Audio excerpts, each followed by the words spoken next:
All right, why don't we do some quick intros? And let's start with like a first fire question. What makes a brand bold? And Olga, I'm going to kick it off with you. Hi, everybody. My name is Olga Alpeter. I'm a marketing director at Elida Beauty, which is a private equity spinoff of Unilever. I work on things like Q-tips, so we have a giant one here today. I think what makes a brand bold is saying the quiet part out loud. Hi, I am Crystal Anderson. I am a partner and chief strategy officer for Three-Headed Monster. Woo woo!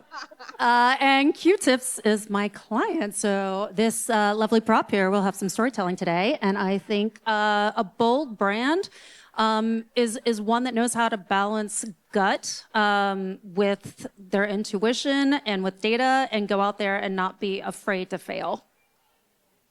All right. Hey, I'm Nate Skinner. I lead brand at Squarespace. And I think what makes a brand bold is knowing exactly who you are and being obsessive about that and making sure that that shows up in some way in everything that you do, no matter if it's like performance marketing through activations or major campaigns.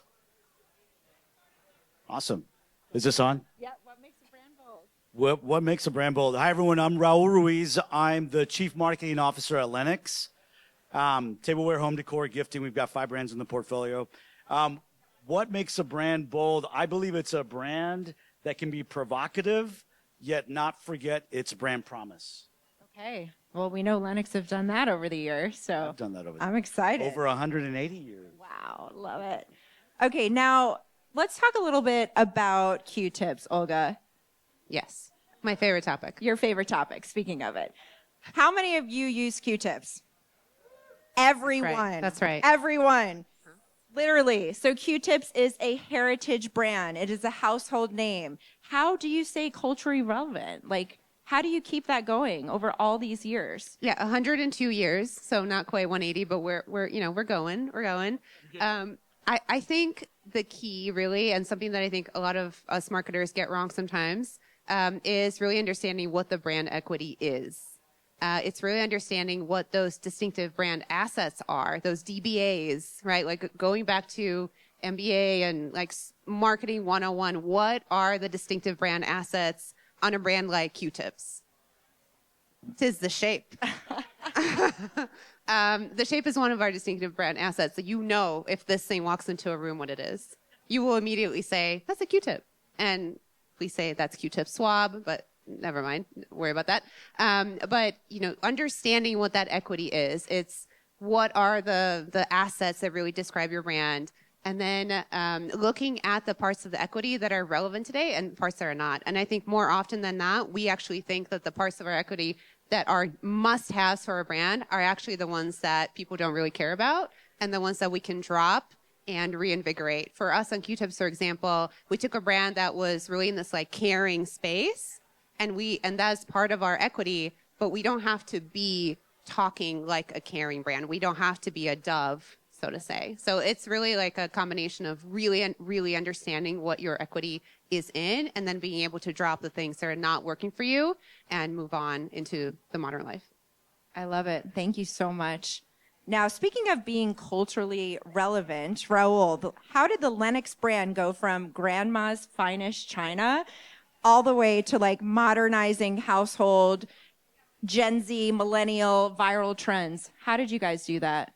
Yep, so that's a great question. So we've been around tables for generations and generations. So a really good recent example is we have a product line called Spice Village, Lenox Spice Village. It was introduced back in 1989, and about a year and a half ago, Gen Z consumers, Spice Village is 37 years old. Gen Z consumers haven't even hit their 30s, and they literally found Spice Village and have made it their own through their antiquing and thrifting trend that Gen Zs are on right now. And they've been on a mission trying to find these Lenox Spice Villages. And quite honestly, this is a great example of where a consumer insight with consumers going out on thrifting and trying to be sustainable have helped us reintroduce a product line that was launched in 1989. We reintroduced it a year and a half ago, and we cannot keep it in stock because Gen Zs have decided that this is their product line that they've identified with as a way to build home decor, feel good at home, while at the same time starting to build what their houses look like. And so for us, this is a way, one, to bring in a product line into what they may not have been thinking of from a tableware perspective, to ultimately get to know Lenox through Spice Village, and then the rest of the franchise through tableware, linens, and the rest of the table categories. So it has allowed us to be more culturally relevant. We've connected with them through a Martha Stewart campaign that we did over the holidays. And How about that cool TikTok too? And the cool TikTok. We've got over 9 billion impressions. I'm going to call this earned media because we certainly don't have those budgets, but the Gen Z consumer through UGC. UGC, All about that TikTok, UGC. Instagram has made the product line go. Truly, and I know we're probably tired of hearing the word viral, but the Gen Z consumers out there created the Spice Village to become viral. We love that. We love a virality moment. We do. Yeah. Amazing. It's been fun. It's been a lot of fun. And so we're now modernizing tables all across America. Love it. We love to hear it. Thank you so much. Now, Crystal, my question for you, what's the difference between chasing trends and something that lasts? And also share your favorite, most innovative campaign that you've worked on. I know there was a really cool collaboration with Olga and your giant props. So tell us all about it. Yeah, I think the biggest problem brands have right now is everybody is saying, go get viral, right? Go get the trend. But not every trend is right for every brand. And I think one of the big trends that we've seen is that brands have forgotten who they are and defining themselves by a creator. And they have their own brands. So, you know, as a brand, you have to know who you are before you can know what trends are right for you. I've heard the word authenticity a lot since I've been here. I wish I could come up with a more clever word for you, but that's absolutely true. Understanding what makes you an authentic brand. And yeah, this lovely Q-tip was not just a fun stunt, but it was actually born out of an insight of knowing who the brand is. Everybody who talks about a Q-tip is like, it's just so satisfying to get in there. And you're like, yes, but not just small spaces, but big spaces. So if it's satisfying on a small level, imagine how satisfying it would be to clean big things. So because we had a scrappy budget, we found that other brands are just as hungry for content as we are. So we got in those DMs. We slid into a lot of DMs. So we did some collabs with Doritos, the Goodyear Blimp, Empire State Building, and we said, clean it up with this huge tip. That's the name. And they did, and they made content for us. And that made the whole campaign just so much more relevant because it wasn't ours anymore. It was still rooted in that insight of the satisfaction of getting in there, but it was those brands that were owning it too. How did you get the buy-in from everybody on the team to go ahead and collaborate with these other legacy brands? Yeah, I mean, it pays to have a client like Olga who knocked on our door and said, please do cool shit for me. We love and good we clients. said, yes, please, let us. Yeah, I mean, I think when you work on a legacy brand, you really have nothing to lose. You kind of have everything to lose, but Only also really nothing to lose because on a lot of these brands, there just has not been communication with consumers in such a long time that you are creating a conversation and that moment of connection for the first time. This one it just makes so much sense that I couldn't find anybody in the company who was against this idea, but we wanted to have a connection with people. We wanted to rally behind this idea that, everyone uses Q-tips. Everyone. It's not very specific. Women, 25 to 49. Everyone uses Q-tips. Even the blimp uses Q-tips. And so we just thought it was such a rich creative jumping off point. And there's more to come. Obviously, there's so many things we can do with this. Absolutely. And expanding that, product, even category. When we're thinking of Q-tips, we're thinking self-care and hygiene, but think about all the other ways that you use Q-tips every day to create artwork, right? So how did that come into play as you're thinking about different campaigns and collaborating with an agency that really gets the brand? Well, I mean, we started with brand strategy, as Olga was saying. They brought us a brand strategy that was rooted in like a caregiver brand, like mommies and their babies. And it was very soft. And it's what Olga likes to call wallpaper advertising. Nobody cares. And the truth of the matter, there were all these cool things, like the Dungeons and Dragons people who clean their little toys with Q-tips.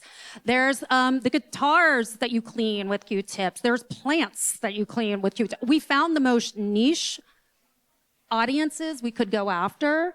And then, just started to look at that. It wasn't just, make people care about a Q-tip. It was, we care about what you care about. We obsess your obsessions. Love it. Love it. Thank you so much. Nate, my next question is for you. From what you see at Squarespace, what separates brands that launch from brands that actually build sustained momentum? I think this is where marketing and product have to come together really, really succinctly. If you go and just earn tons of attention and then your product doesn't live up to those expectations, that's just a launch.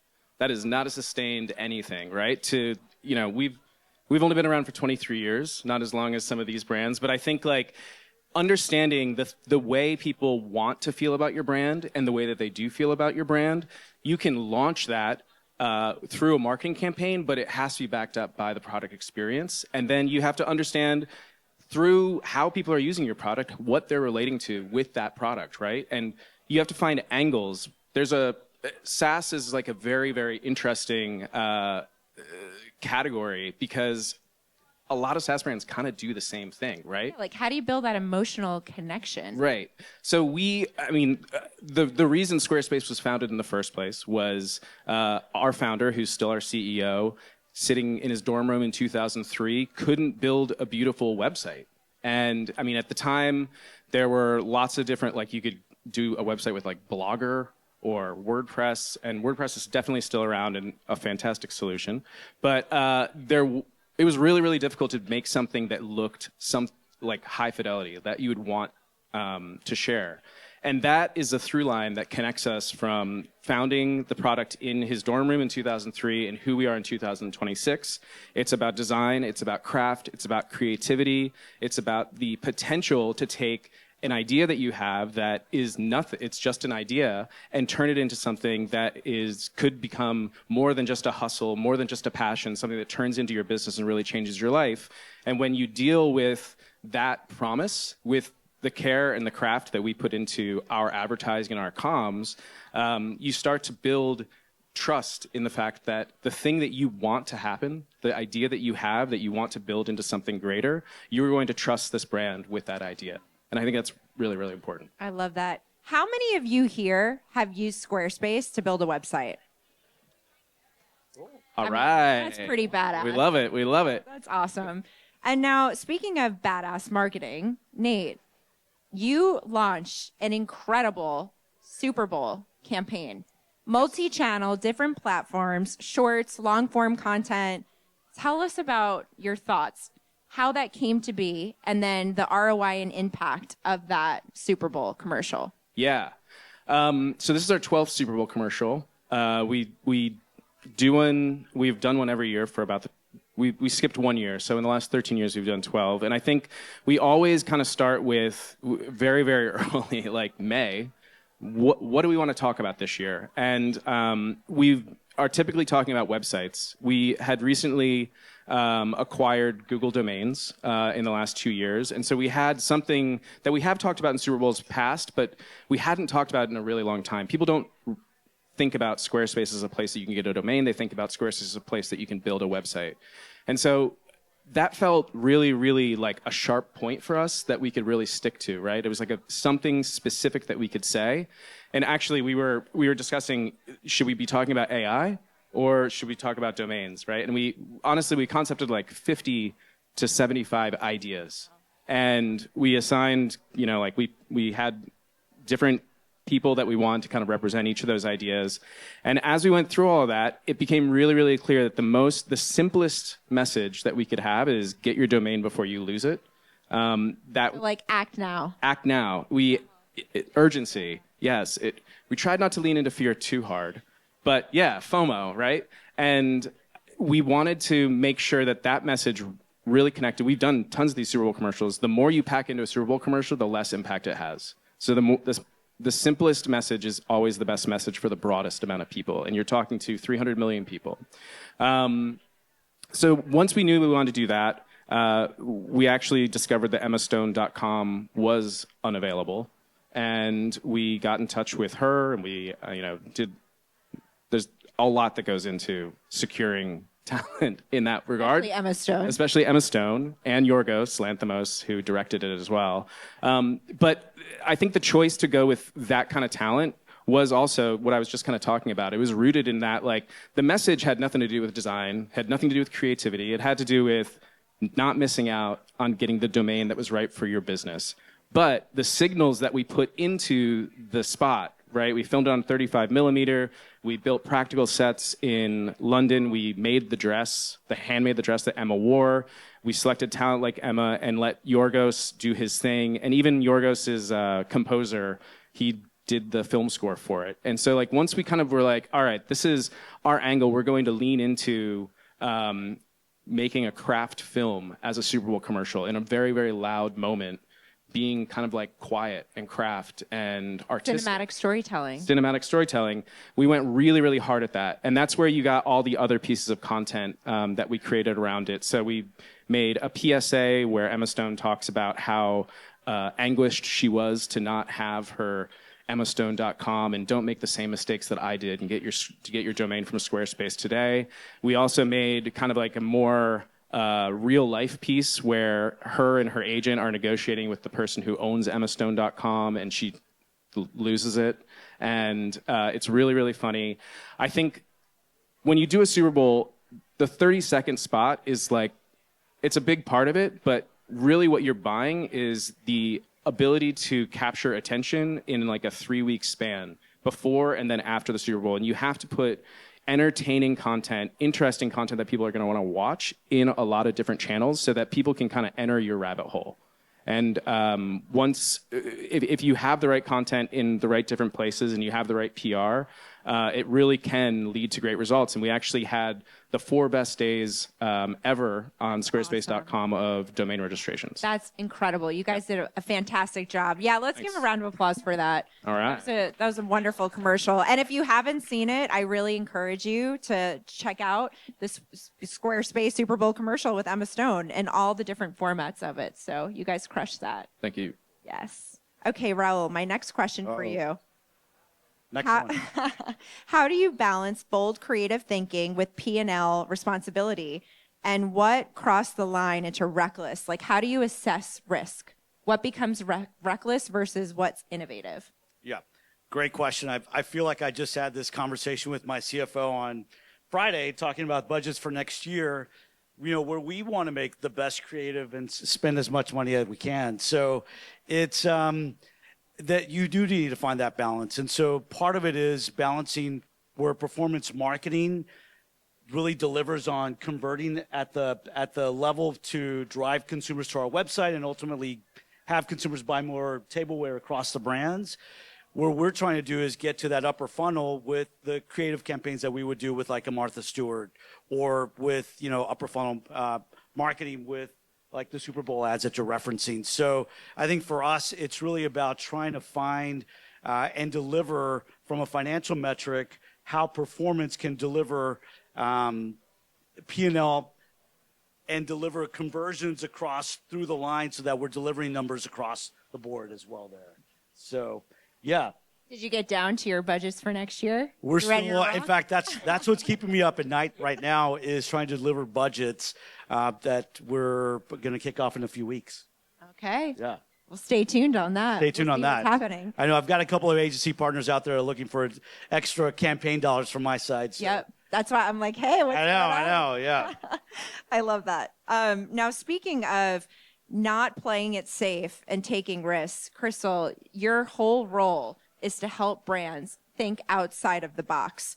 So what's a clear signal that a brand it's just playing too safe? Like, how do you get them to think bigger, better, bolder? Yeah, nobody's talking about you. That's the biggest sign possible. Cultural currency is the biggest indicator, I think, of brand momentum, is when it gets into the water and people are talking about you. I think that for me, hot take, I think brands that look and rely too much on data, hot take from a strategist. Data is in the rearview mirror. Culture is in front of you. Okay, that's a quote. Data is in the rear view mirror. Culture's in the front. Culture's in the front. Yeah, like no matter what you do, it's always going to be a reactive test. It's going to be where people were in that moment, and culture moves too fast for that. If God forbid you're doing copy testing, it's when you're relying on those things to make decisions that if you know your brand and you've defined your brand, we live in a world where you can make a social video and you're going to know if it's going to work or not. It ain't that deep anymore. Like, you don't have to go and spend $1 million to know if it's right or not. And I think there's too much reliance on data. So data can make you smarter for sure, but it has to be forward looking. I love that. That was a mic drop moment. Sorry. No, that was great. That was great. Now, Raul, what does it take for a brand to move from awareness to identity in your portfolio? Like, think about that, from awareness to identity. So if we look, I'm going to pick on the Lenox brand right now. We've been around since 1889. Generations of consumers have known the brand. So from an awareness perspective, we're there. But from an identity perspective, consumers, especially younger consumers today, may not know what the brand is about. So today, what we're trying to focus on is taking that awareness into identity through cultural relevancy. So this is where, understanding what the consumer insight is we could very easily think about our products as very functional. It could just be a fork, a knife, a plate. But when you think about what our consumers are truly trying to do with these products, we're really trying to set the mood. They're trying to set the atmosphere. They're trying to elevate the occasion that they're trying to set for that moment that they want to be memorable. That's where we transition ourselves from just, hey, Lenox is a tableware brand, into we can help elevate the moment for all these different occasions that consumers are trying to build. Whether it's a solo moment in the morning where I'm waking up and I just want to have a great breakfast at home, to I've got 5 minutes throughout my whole day and I've got to make something for my kids, to at the end of the day when I'm having people over for pizza, our products help deliver the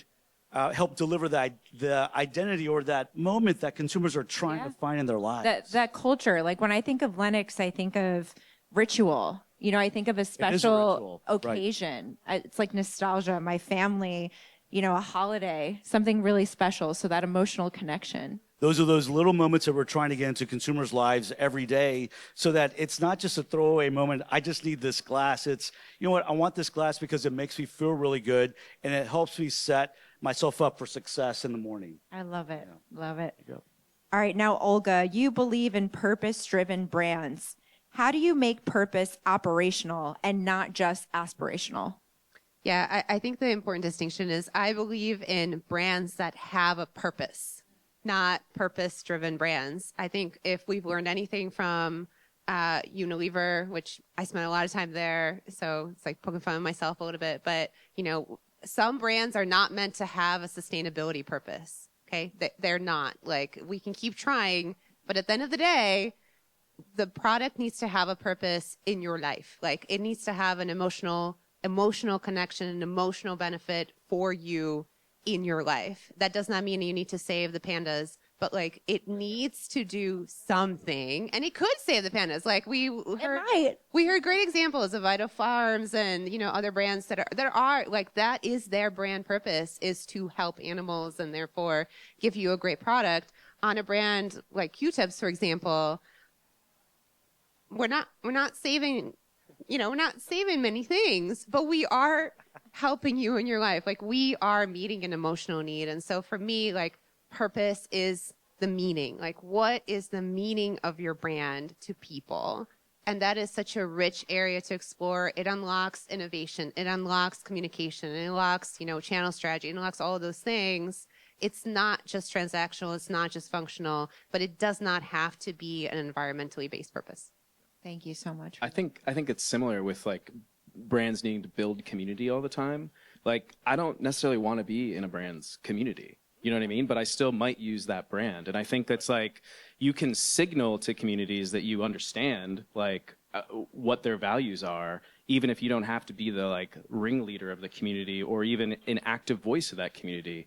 I think that I totally agree with you. The idea that everything has to have like this deep purpose when it's a functional kind of object, I think it kind of does a disservice to the object that actually has like a role to play.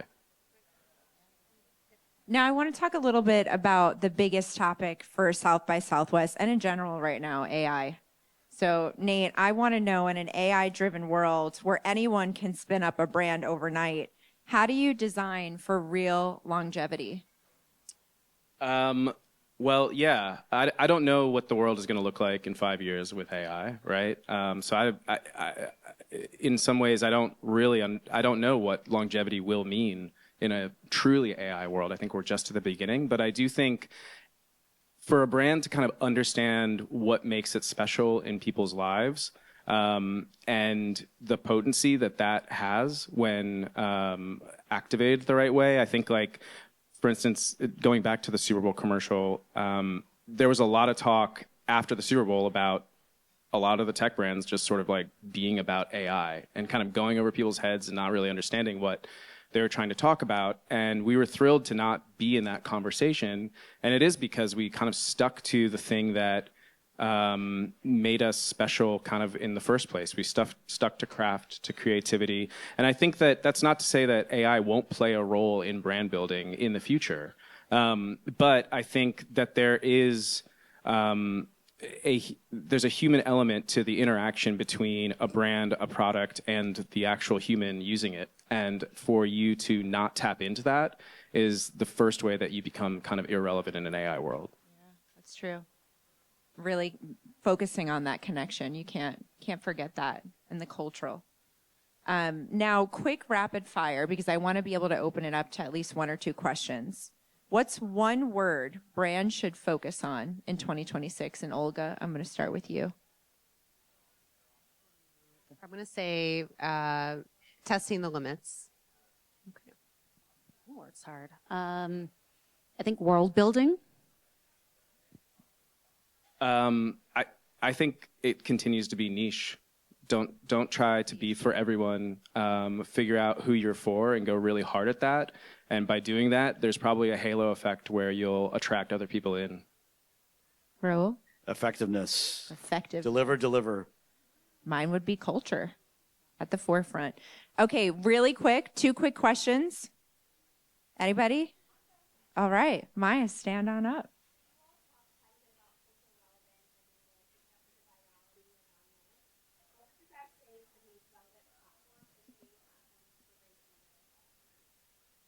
Most relevant social media platform that brands should use today? That was the question.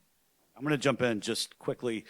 Consumers actually decided for us, because this is where they're talking about our products naturally and organically. I'm going to say TikTok for sure, and Instagram. But TikTok, especially if we're trying to get Gen Z consumers and Gen A, that's where they're natively at, and that's where we authentically are as a brand today. Okay. Yeah. What would you say, Olga? I lost my mic. It's okay. I think it depends on the insight and the creative. You know, not every piece of creative is fit for every channel. Not every creative idea is fit for every channel, right? I think I'm squarely in the space of Squarespace of looking at like what is the insight, what is the creative, what is going to get the best message out there, and then deciding, does it live on TikTok? You know, like if we're driving the conversation, is that the right place to have it? Or does this live on YouTube? Or does it live on Reddit? Or do we create a community, right? Like, I don't think there isn't one size fits all answer. It has to come from the insight, and then what does that creative strategy look like? I think the new like Apple Neo launch, right, is a really good example of this. Apple really didn't do anything on TikTok much, right? Like they let people on TikTok talk about their brand, but they weren't putting out content on TikTok. they just released $599, an inexpensive MacBook, right? That was definitely geared towards younger consumers who don't have the same means as older consumers or the millennials that have been Apple's bread and butter. And suddenly all of their all of their social videos are very, very TikTok specific, and they're choosing a lane, they're going after that audience, and they hadn't really been there because it wasn't meaningful to the products that they had at that time until they had a product that fit that market. So I think it depends. Another hot take. Okay. Go for it, girl. Social is a reflection of culture. It's not where it's starting. So go get in real life. Go on the streets. That's where the culture is. Love that. I'm not sure. Do we have time for one more question? Yeah, let's get one more. Okay, one more. One more question.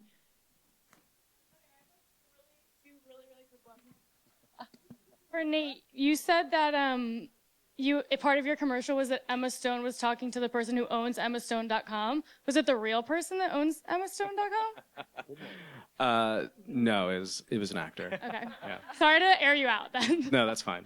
For Q-tip girlies, is New name. Q-tip like chapstick? Like there's so many off-brands of Q-tip, but everyone calls it Q-tip, but there's an OG Q-tip. That's a great question. Right? Yeah, that's exactly it. So we stand for the category. Like, it's a really interesting place to be. Like Kleenex, like chapstick. You're fighting every day to protect your trademark, basically, because I don't want you to call every cotton swab you find and pay $1 for at the dollar store a Q-tip. It's not, right? Like, Q-tips are a special product, and we put a lot of quality and all the blah, blah, blah into it. But it's actually a really interesting marketing challenge because you are the category, you represent. Everything else is a knockoff, and yet everybody thinks that if you find a knockoff at the store, you can call it the same thing. So it's a very interesting challenge for sure. Great question, by the way. Now I know that we have to go. Unfortunately, we love chatting with you guys, right? Let's give it up for this amazing panel. Now, if you have more questions for our panelists, they might be hanging around downstairs for a little bit if you want to ask them. And thank you all so much, Brand Innovators, for having us. Thanks, guys. A big round of applause. That was a lot of hot tips and big Q-tips. So